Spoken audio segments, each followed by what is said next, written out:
There's a not insignificant number of men walking around with this enormous burden on their shoulders, and they, for so many reasons, feel like they can never tell anyone. And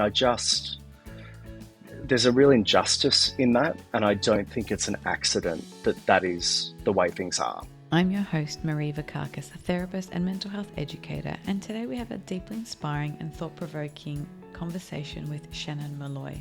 Shannon is a seasoned journalist and the author. His latest work, You Made Me This Way, delves into his own experiences and the broader impact of trauma, offering a raw and courageous exploration of topics that are sometimes left unspoken. Before we begin, I'd like to provide a trigger warning. Today's discussion includes topics of child sexual abuse and trauma, which may be distressing to some listeners. Please take care while listening and reach out for support if needed. It's science. You're not broken. You're not a deviant or in some way defective.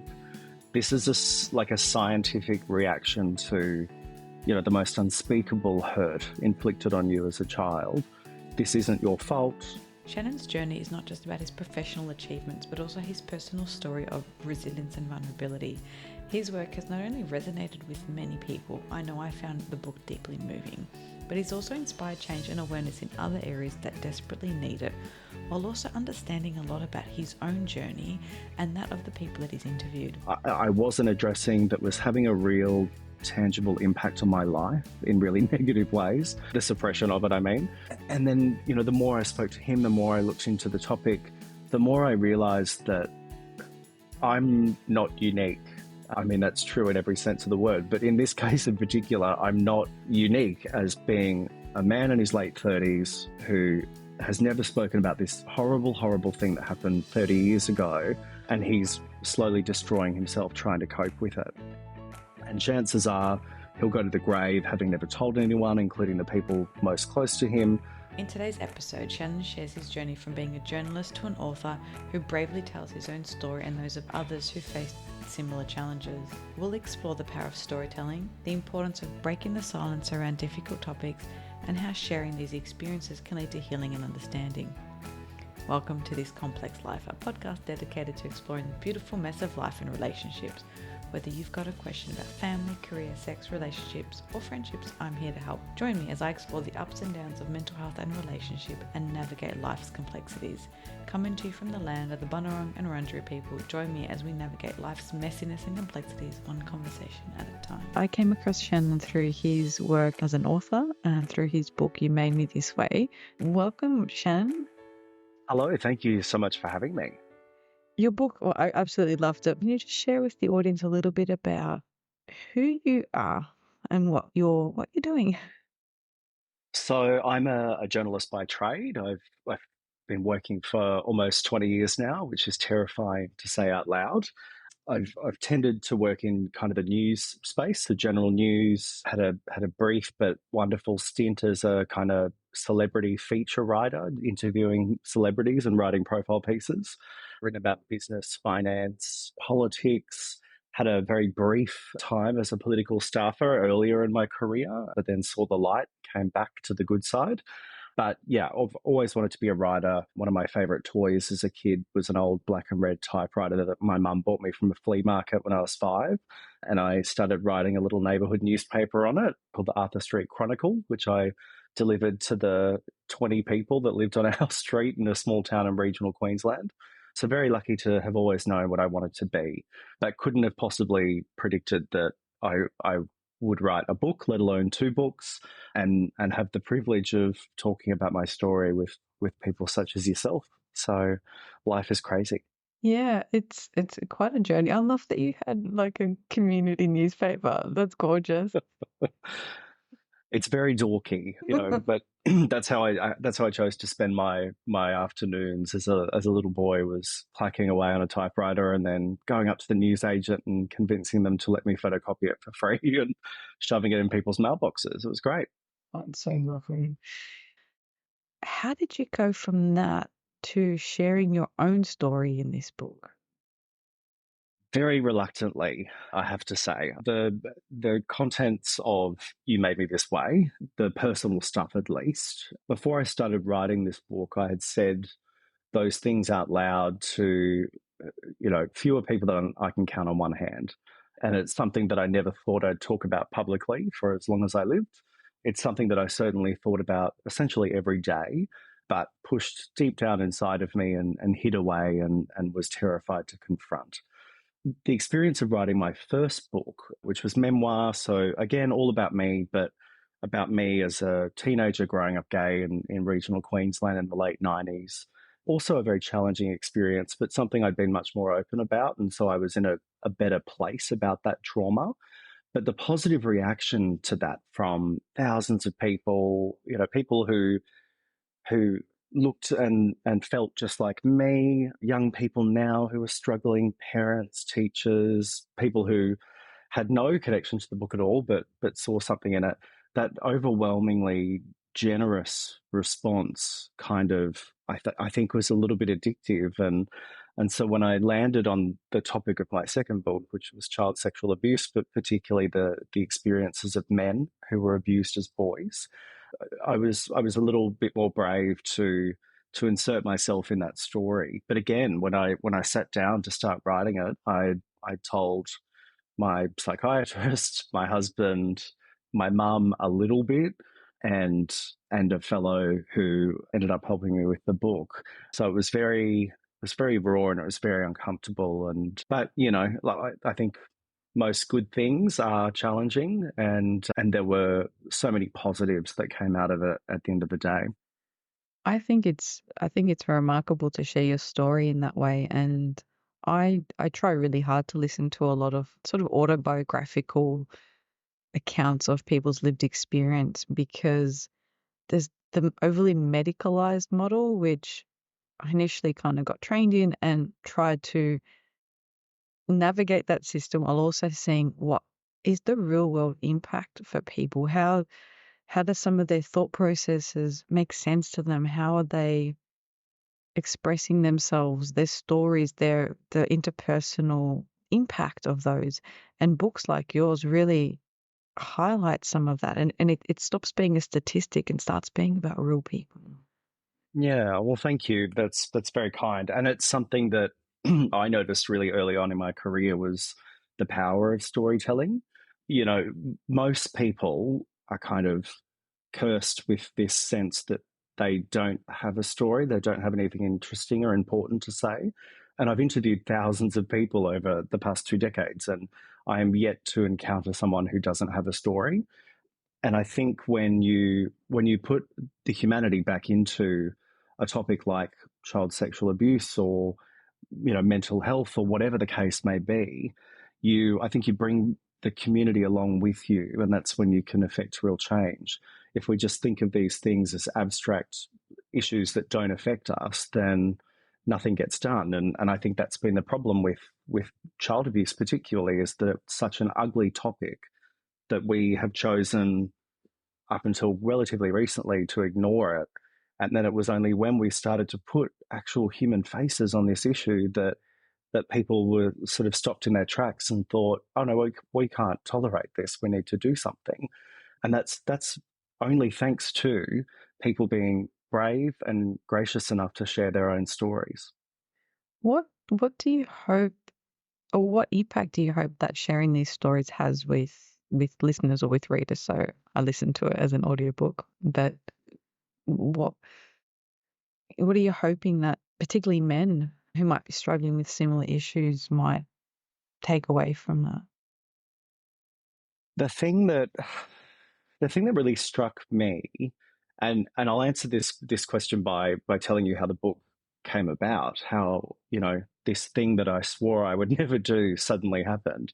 Again, it was through work. I got a pitch from a publicist about a relatively new awareness campaign around sort of child abuse and violence against children called Polish Man. And the notion is that a bunch of famous men paint one of their fingernails for a month, and then it prompts people to say, why has Larry Emder got a pink fingernail? And then it starts this conversation, and people can sponsor you, and then you can pick the color that you paint your nail that day or whatever. Great idea, but unfortunately, there are a million of these types of campaigns. And if I wrote about every single one of them, I wouldn't be able to do the rest of my job. And the sad thing, which is the reality of modern media, is that I also can't write about them all because no one reads those stories typically. I'm very blessed that I have a boss who still believes in the original intention of journalism, which is to tell important human stories that the community needs to know. So, I feel empowered enough to carve out time for these kinds of stories. And obviously, given my experience as a little boy, this one jumped out, and so I said, "Yeah, I'll do the story, but is there a case study who might be willing to talk to me, a man who might be willing to talk to me to put a human face on this, because otherwise no one's going to click on it. No one will read about it. It's too awful on its own." And that's how I met this incredible guy called Jared Grice. He's a very well-known advocate for child sexual abuse and male adult survivors in general, I should say. He's done an incredible amount of work in the space. It was meant to be a 20-minute interview after work one day in the middle of winter. And it was close to 2 hours. We were sitting there talking, and I just sort of felt like my chest torn open by how vulnerable he was, by how candid he was, but also resilient and strong, talking about this very long and difficult road that he's walked down. And then at the end of it, I said, which is totally out of character for me, I said, I know what you're talking about. Something like this happened to me. And he sort of stopped in his tracks and said, if you ever want to talk, if you let me know, we'll go for a beer or something. And then I took him up on it, and that began this slow unraveling of, decades and decades of trauma that I wasn't addressing, that was having a real tangible impact on my life in really negative ways. The suppression of it, I mean. And then, the more I spoke to him, the more I looked into the topic, the more I realized that I'm not unique. I mean, that's true in every sense of the word. But in this case in particular, I'm not unique as being a man in his late 30s who has never spoken about this horrible, horrible thing that happened 30 years ago. And he's slowly destroying himself trying to cope with it. And chances are he'll go to the grave having never told anyone, including the people most close to him. Worse, there's a very significantly increased likelihood that he will die early from ill health or substance abuse issues or suicide. And that just kind of enraged me that there's a not insignificant number of men walking around with this enormous burden on their shoulders, and they, for so many reasons that I began to explore while writing the book, feel like they can never tell anyone. And there's a real injustice in that. And I don't think it's an accident that is the way things are. And so that's kind of where the inspiration for the book came from. And I thought, realistically, this book isn't going to be the next Trent Dalton. It's not going to sell 1 million copies and there won't be a Netflix series, but that's fine. I actually don't care if it's a commercial failure, as long as someone somewhere picks it up, reads it, and has the same reaction that I had to having a conversation with a random stranger that literally saved my life. And I'm so happy and extremely privileged to have seen that play out over the past, however long it's been now since the book came out, 14, 15 months. I get messages all the time from men who have bought it on Amazon and had it shipped to, a PO box so that their families don't see it, their colleagues don't see it. The audiobook sales are through the roof because it's a really discreet way for men to listen to it. And I'm talking about, it's men my age and a little bit younger, but also men in their 50s and 60s who have entire lives that they've built that they have never exposed to this thing that happened to them, and they've carried it on their own. And in some cases, the consequences have been really devastating. So that was the hope from the book. And then anything else on top of that was great. And I guess the icing on that cake has been being able to talk about this and spread the message and talk at conferences and meet lots of survivors and share stories with them, and start to also make a little bit of noise about some of the more systemic issues like justice reform, mental health service funding. I mean, the list is endless, but yeah, at its core, this was a book that might hopefully just let a bloke somewhere know that he's not alone. I really, I really think it does that. I mean, I'm not a bloke, so I'm not talking from that experience, but how you talk about, because it's not just your story, you document other people throughout the book who have some overlapping themes. But what I really love about it is you find a really beautiful way to integrate some kind of theoretical, kind of psychobabble mental health stuff and science of trauma with what that looks like day to day, how Yeah. that can catch you off guard, how that can activate or trigger you in parts, how that can lead to isolation or loneliness. And I think you give people, if they're listening to it or reading it, a language to describe an experience that they may not have made the link to, or they Yeah. might feel completely at fault or like they've done something wrong, rather than understanding how that makes sense considering what they've been through. Yeah, it's science. You're not broken. You're not a deviant or in some way defective. This is like a scientific reaction to, the most unspeakable hurt inflicted on you as a child. This isn't your fault. Literally, as the title says, this is why you are the way you are. They made you this way. You made me this way.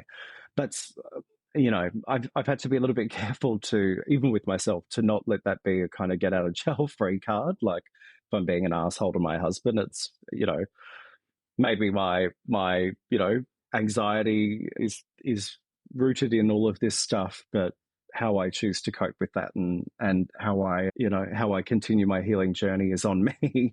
But really, kids are kind of on the same path in life, generally speaking, and all destined for the same thing, and then a range of environmental factors kind of determine where they go.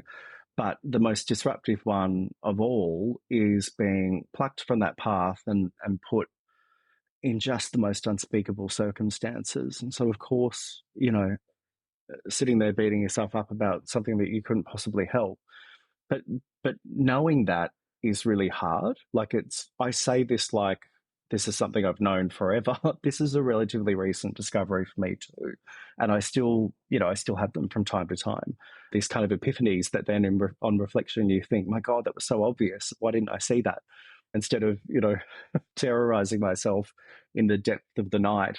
And so, yeah, that's why I had these 6 very personal stories from male adult survivors woven with the science, I guess, to show this isn't an abstract theory that you can kind of explain away. No, it really is because I'm an awful person or an evil person.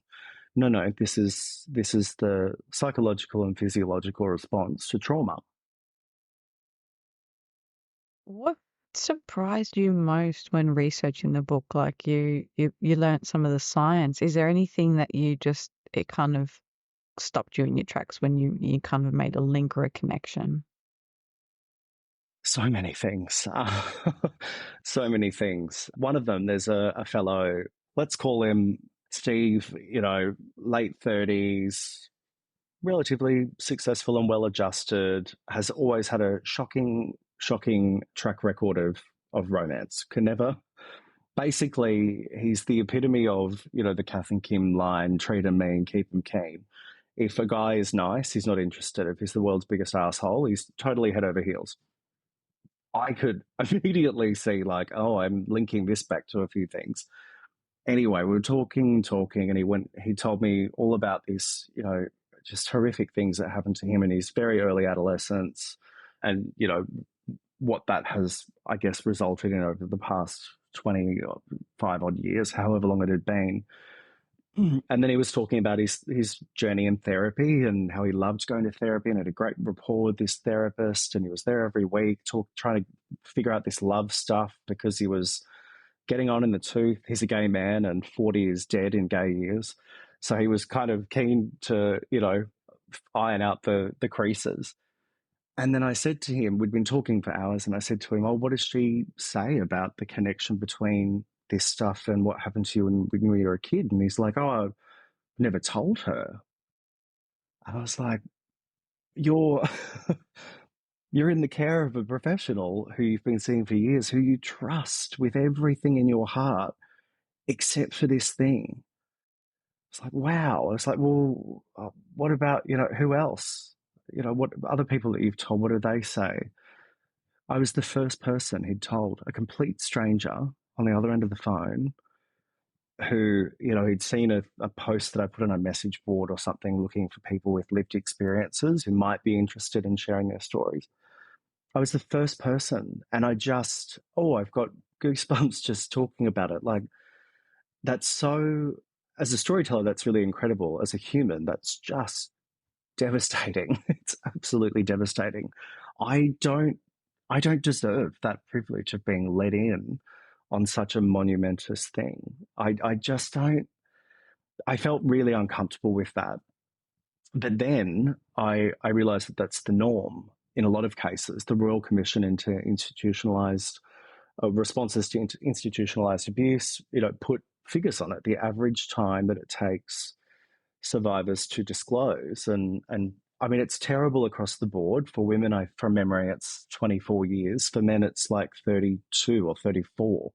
So about a decade longer for men to be in a place to finally, if they ever tell anyone, tell someone. And that kind of, the bigger realization that came out of that, and it's something I've observed for a while when I've had the opportunity to write about mental health, and particularly men's mental health in my day job, is just how terrible men are at looking after themselves. They're so bad at asking for help or recognizing when they need help, and it's tragic. I mean, in just the sense of what that must be like to live with that, but also in the raw data on suicides. 3 times as many men. Many more attempts. Just awful, awful stuff, and significantly less likely to ever seek support for a mental health issue. And so then I started to think about, God, what are the other things that men are struggling with and walking around with and never saying anything?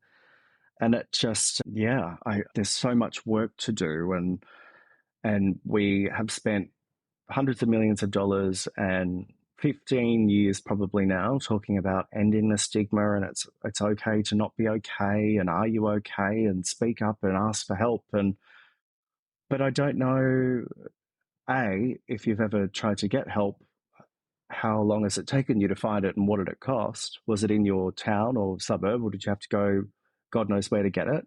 And B, was it in a manner that you respond to? I don't know if many men, or I'll rephrase that so I'm not generalizing. I think there's a number of men who might not feel comfortable walking into a ritzy medical practice in Surrey Hills or Toorak and sitting on a $8,000 leather couch and talking about their feelings for 50 minutes.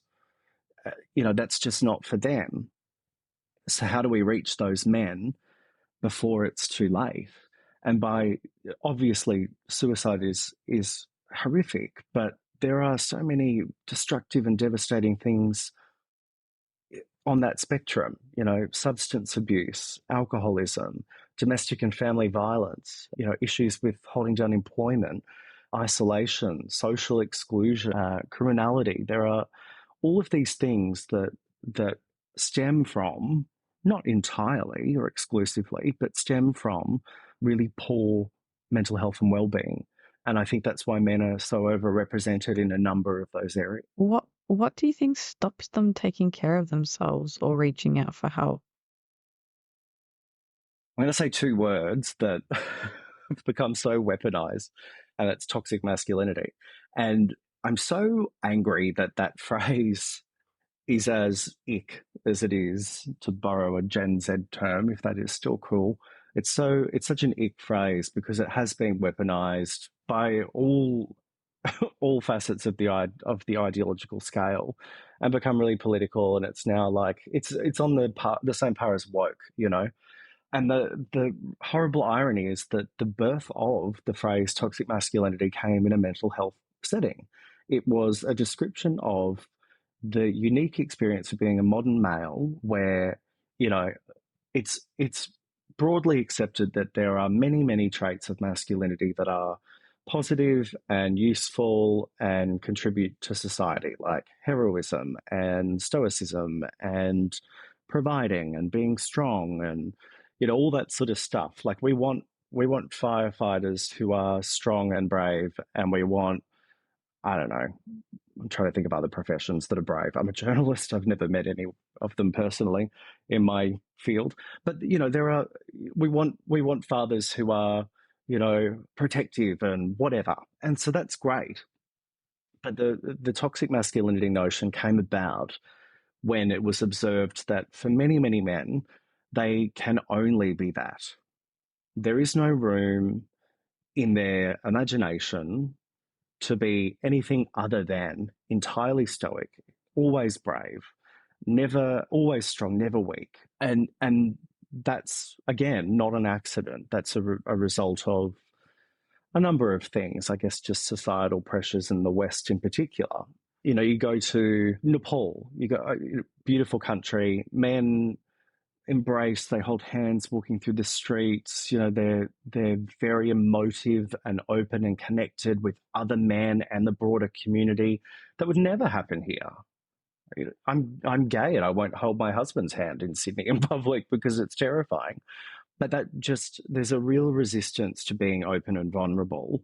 And that's where this idea of toxic masculinity comes from, or came from, that, for a number of reasons, men feel like it's not okay to not be okay, and that they can't be weak and vulnerable, and that they have to always be strong. And the reality of that is that it's exhausting. It'd be like running your car 24 hours a day without stopping it ever, and then wondering why the engine blows up or the bearings break. Or it's amazing that I'm using a car analogy and I have no idea how they work. Some mechanical things that are not ideal happen. That's not a surprise, and yet and no one would run a car like that, but that's how men run themselves. And again, we've told them it's okay. And there's been some really great awareness campaigns. And I think it's helped a little. But I was watching a video today from a men's mental health charity that goes into these bloke spaces, and they do things that are, they're challenging and require a lot of bravery, but they're done in ways that I guess are a little bit more palatable to blokes, to quote unquote men. And there was one where, they stand in a line, they close their eyes, and they're told, step forward if you struggle with depression and anxiety. Step forward again if you're still struggling with it now. Step forward if you've never told anyone that. Step forward if, you're terrified of anyone ever knowing. And their eyes are all closed and whatever. But it's like, this is a line full of guys that, you would look at and just think, oh, he's really tough, tattooed, mulleted young tradie who, you'd be terrified to walk past at 2 a.m. and on a Saturday night, whose, tears are coming to his eyes as he's standing at the very front of it, terrified that he would ever tell anyone, even his best mates, that he's struggling. I just find that really sad. And I think that there's still so much work to do to, I think we've told them it's okay to not be okay. But then now I think the gap is in, okay, well, then what? It's like, I love Are You OK Day, and they do some great work beyond just the awareness of ask people if they're not okay. But then the question is always, well, what happens if they're not okay? What do you do? Find a therapist in 9 months who can fit you in, or whatever the case may be. So I think it's a really tough experience to be a man who's not coping. Yeah, when you summarize it like that, I mean, the last sort of 20 minutes of documenting some of those links and kind of putting words to it, it can feel really overwhelming. Yeah. And I've worked with some people. It can take a few years to feel like you're navigating, or you kind of understand how all those pieces can fit together. And if it was a physical injury, we would have a bit more empathy. Like if someone was in a cycling accident or a car accident or fell off a mountain, they would understand that they might need physio or chiropractic or all these other things. Yeah. And they might never return to full functioning, but they can have a really good level of functioning. And I think mental health, mental illness, it's so highly stigmatized. And there's one bit you mention a lot in your book, sometimes explicitly, but it's a theme that I kind of pulled out is shame being a really big part. And that seems to be maybe a little bit bigger anecdotally when I hear stories of men being abused by other men. There seems to be, I mean, they don't even talk about sometimes part of where masculinity can really affect men as well is that sometimes they don't see abuse by older women as abuse. Yeah. There's this narrative of like, oh, good on you. She was your Yeah. whatever. So let's not even go there. But there seems to be an extra level of shame attached to that. 100%. It's, so many of the men that I spoke to, so 6 feature in the book. I spoke to more than a dozen in total. Some never wanted to be in the book, but wanted to talk to me about their kind of observations for context, which was really, really useful. A couple did, agreed and then pulled out later on, which is 100% fine. And a couple of others, for whatever reason, I was left with 6, but I spoke to probably, double that in total. And all of the heterosexual men who were abused by men as boys, and overwhelmingly the perpetrators are male, all had or had huge hang-ups about their identity. They weren't gay. They didn't consider themselves as anything but heterosexual, not even like a little bit bi, and they were fine with that. But they it's hard to talk about without it being really uncomfortable. But when a man or a boy is in a situation, even if they don't want to be there, there are certain physical reactions to a situation that may indicate that they are enjoying it or do want to be there. And that's just the body, unfortunately. But they take that and they use that as an indication of something about themselves for years after, and they battle with that. And as a heterosexual man, I can imagine how confusing it must be to think about that, and what does that mean for me, and am I still enough of a man, or whatever the case may be. And so that's a huge part of it. And also, I think men, some men, and in certain circles more so, where there is perhaps a bit of a judgment against men who aren't heterosexual, not a kind of hatred of gay people, although I'm sure that is common, but, an uncomfortableness about that. And that's why they also would never say it, because then their mates are going to start thinking, oh my God, another bloke, did something to him.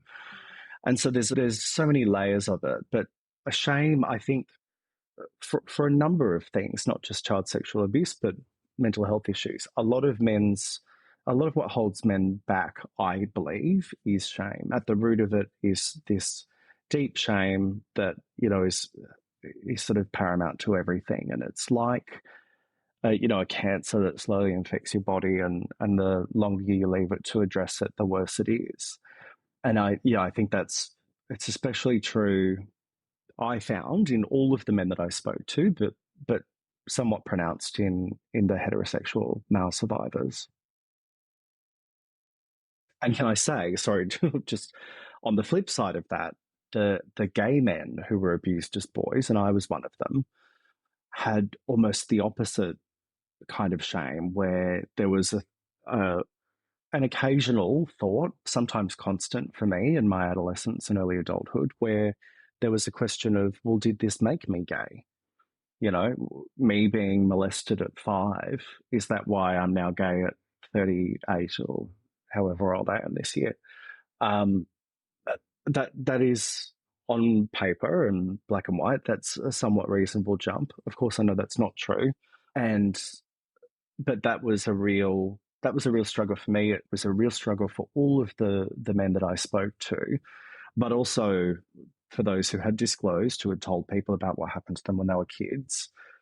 Those gay men would never verbalize those questions, because that's almost like a form of, in the camp homophobia, and they didn't want they didn't want to be ostracized by their gay friends for questioning their, the source of their gayness. So it was a really interesting one as well. And I always kind of felt like I was alone in that fear and that feeling.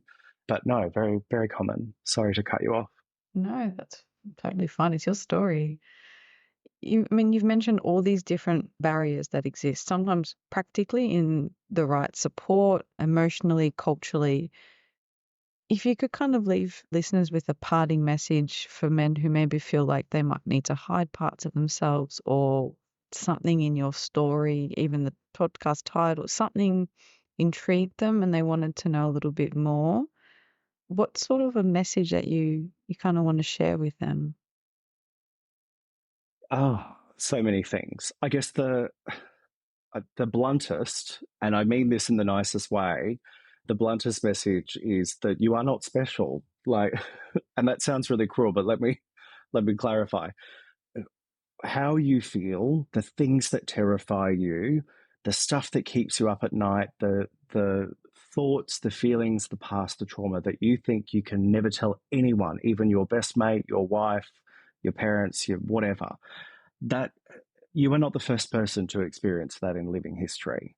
There are so many people like you out there, and you should take comfort from that. Doesn't mean you have to go and scream your story from the rooftop like I did. It doesn't mean you have to become an advocate and go on TV. It doesn't have to mean anything. And that's the beautiful thing, that when you decide that you want to address this thing, this is you taking power back over it. The power that was robbed from you as a little boy is now yours again. And you have the power to do whatever it is that you want to do and to address this however you like. It could be as simple as reading a book, not necessarily mine, although I hear it's quite good. It could be listening to podcasts about men's mental health. It could be going to, like a sort of mental health focused activity, like a men's shed or whatever, where they're not necessarily sitting around talking about their feelings, but that incidental socialization with other men in a kind of, supportive space. Like sometimes words don't need to be said. Whatever it looks like for you, doing something is so much better than doing nothing. You don't need to suffer in silence, and the research and the observations show that staying silent is really risky and really dangerous, and your life doesn't have to be like that. This might be what made you this way, but that's not the end of the road. That's not the end of the story. There's plenty more to go, and there's plenty more to be written, and the power is back in your hands. I love that. It's a beautiful message. Doing something small is better than nothing. Absolutely. Absolutely. And the realization that you're not alone is huge. That's a big part of it, I think. Well, thank you so much for putting your work out there. I can only imagine how scary it must have been, how confronting, not just, the nature of the topic that you shared is quite difficult, but vulnerably sharing parts of yourself out there for people who know you, who don't know you, like that's really brave, and it's a very courageous thing to do. Thank you. I truly believe that, the power of storytelling is enormous. And so it's the least I can do, and I'm in a supported position to be able to do it. So, but thank you for what you do, and thank you for shining a light on these issues, and for giving me the opportunity to talk a little bit as well.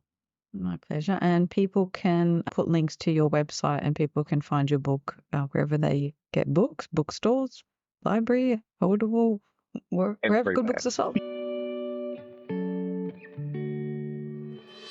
Thank you for listening. To keep the conversation going, head on over to Instagram or LinkedIn and follow me.